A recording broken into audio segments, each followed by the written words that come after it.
Hi guys, welcome to my republic day blog.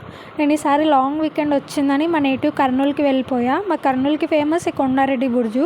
ఇక్కడ చాలా movies తీశారు, డైలాగ్స్ కూడా ఉన్నాయి. ఇక్కడ తీసిన ప్రతి మూవీ బ్లాక్ బస్టరే. ఒక్కడు, సరిలేరు నీకెవరు, నేనే రాజు నేనే మంత్రి, సీతారామం, ఇలా చెప్తూ పోతే చాలా వస్తాయి. అసలు ఈ ప్లేస్ ఏంటి, ఎందుకు అంత స్పెషల్ అనేది చూద్దాం. ఇది ఒక ఫోర్ట్, రాజుల కాలం ఫోర్ట్. ఇంతకుముందు రాజులు ఈ కోటను వాళ్ళకి అనుకూలంగా స్వరంగాలు అంటే సబ్వే అని చెప్పొచ్చు పెట్టుకున్నారు కొన్ని అవి. కానీ ఇప్పుడు క్లోజ్ అవి. ఇక్కడ వీకెండ్స్ మాత్రం ఫుల్ రష్ ఉంటుంది. మంచిగా ఫోటో స్పాట్ ఇది. అండ్ ఇక్కడ 2 ఫ్లోర్స్ ఉంటాయి. పైన ఫ్లోర్ నుంచి ఎప్పుడు ఎవరు శత్రువులు ఎలా వస్తున్నారని చెప్పి వాళ్ళకి అనుకూలంగా కట్టుకున్నారు చూడడానికి. ఈ ఫోర్ట్ ఎందుకు స్పెషల్ అంటే చాలా ఫోర్ట్స్ పాడైపోయాయి, మెయింటెనెన్స్ లేకుండా ఉంటాయి. మా కర్నూలు ఫోర్ట్ మాత్రం మంచిగా మెయింటైన్ చేస్తున్నారు ఇలా లైట్స్తో అప్పుడప్పుడు, అందుకే స్పెషల్ ఇది.